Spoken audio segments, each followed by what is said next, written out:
राजस्थान के नागौर जिले का मेड़ता क्षेत्र इस वक्त आंदोलन के ढेर पर बैठा हुआ है।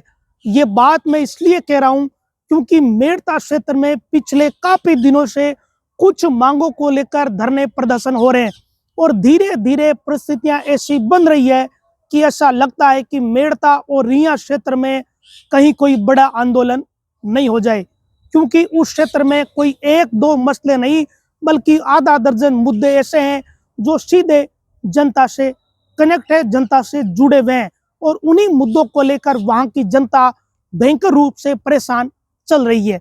सबसे बड़ा मुद्दा रिया बड़ी क्षेत्र के लिए तो बजरी से जुड़ा हुआ है। स्थानीय लोगों को बजरी में अवसर नहीं मिल रहे और बाहर से आए हुए लोग बजरी का बड़े पैमाने पर दोहन कर रहे, खनन कर रहे हैं। मेड़ता के रिया क्षेत्र में दिन रात बजरी निकाली जा रही और हालात ये है कि रोजाना लाखों ही नहीं बल्कि करोड़ों रुपए की बजरी का परिवहन खनन रोजाना चल रहा है। इस कारण रिया क्षेत्र के स्थानीय लोगों को ये लगता है कि बजरी उनकी, जमीन उनकी, लेकिन दोहन कोई बाहर के लोग कर रहे हैं। तो उस क्षेत्र के लोगों के लिए ये एक बड़ा मुद्दा है। साथ में ये भी है कि बजरी का बड़े पैमाने पर अवैध खनन भी हो रहा है और स्थानीय लोग अगर ट्रैक्टर से भी बजरी ले जाते हैं तो उनके ट्रैक्टरों को जब्त कर लिया जाता है। मात्र 6 टन बजरी भरा हुआ ट्रैक्टर और ट्रॉली रोजाना जब्त हो रहे, इस तरह की खबरें रोजाना निकल रही है। तो रिया बड़ी क्षेत्र के लिए सबसे बड़ी परेशानी ये बनी हुई है। लेकिन इससे भी ज्यादा आफत मेड़ता क्षेत्र के गांवों के लिए।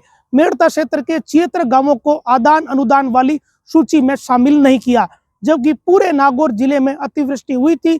मेड़ता के उन गांवों में भी भयंकर पानी का भरा हुआ फसलें बर्बाद हुई थी। लेकिन पता नहीं किन परिस्थितियों के कारण या कौन सी ऐसी दखल अंदाजी थी कि मेड़ता के उन गांवों को इस अनुदान से वंचित रखने की साजिश रची गई। उस क्षेत्र के किसानों को लगता है कि उनके साथ किसी ने धोखा किया, जानबूझकर कोई गड़बड़ी की गई, इस कारण 76 गांव वंचित रहे। ऐसी स्थिति रिया बड़ी के गांवों के साथ भी आदान अनुदान के मामले में बनी हुई है। तो दो मुद्दे ये हैं। तीसरा सबसे बड़ा मुद्दा मेड़ता के गोटन क्षेत्र की गोचर जमीन से जुड़ा हुआ है। 10,000 बीघा गोचर जमीन की किस्म बदलने का आदेश एसडीएम ने कर दिया। वो मामला भी धीरे धीरे तूल पकड़ रहा। चौथा मामला, उस क्षेत्र में एक निजी कंपनी है जो वहां पर सोलर का काम कर रही है। बड़े बड़े वहां पर खंबे लगाए जा रहे और एक खंबा किसी एक खेत में लगता है तो वो भी काफी जमीन वहां घेर रहा है। उसका मुआवजा भी पूरा किसानों को नहीं मिल रहा। तो ये भी एक मसला उस क्षेत्र के किसानों का है। एक और मसला यह है कि समर्थन मूल्य पर जो खरीद हो रही है उसमें मूंग की खरीद में बहुत तरह की मनमानियां चल रही है। जिन किसानों के टोकन कटे हुए हैं उनका मूंग तुल नहीं रहा और तुलने की बारी आ जाती है तो भी अगर 25 क्विंटल कोई किसान मूंग लेकर जाता है तो उसमें से भी 5-7 क्विंटल मूंग की छंटनी कर दी जाती है, उसे कचरा बता दिया जाता है। और जो लोग वहां पर जमे हुए हैं या जिनका सेटअप है उनका मूंग धड़ल्ले से तुल रहा है। तो कई ऐसे मसले उस क्षेत्र में हैं जो कि एक तरीके से बड़ा रूप धीरे धीरे लेते हुए नजर आ रहे हैं। पिछले दिनों किसानों ने महापड़ाव भी किया लेकिन कोई सकारात्मक हल नहीं निकला।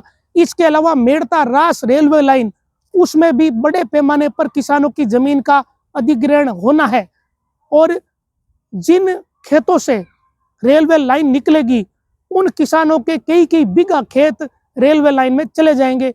लेकिन किसानों को लगता है कि उनको जो मुआवजा मिलना चाहिए वो नहीं मिल रहा और सर्वे जिस ढंग से हो रहा है उससे किसानों की उम्मीद धीरे धीरे टूट रही है।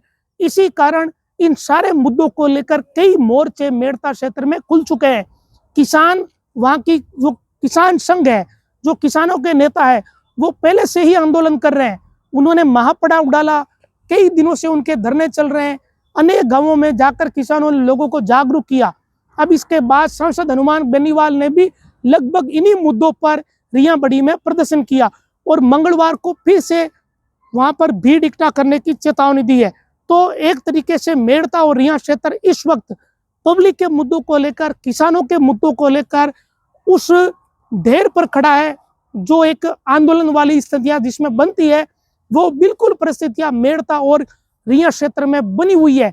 विशेषकर सत्ताधारी पार्टी के नेताओं के साथ संवाद या फिर वो हल नहीं निकाल पा रहे या उनकी चल नहीं रही है या उनकी मनमर्जी है, कोई ना कोई ऐसी परिस्थिति जरूर है जिसके कारण किसान इस कदर परेशान है कि अब धीरे धीरे ऐसा लग रहा है कि बहुत सारी समस्याओं का समाधान नहीं हुआ। एक तो 76 गांवों को आदान अनुदान वाले मामले में जिस ढंग से वंचित रखा गया, मुख्यमंत्री तक बात पहुंचा दी, फिर भी हल नहीं निकला।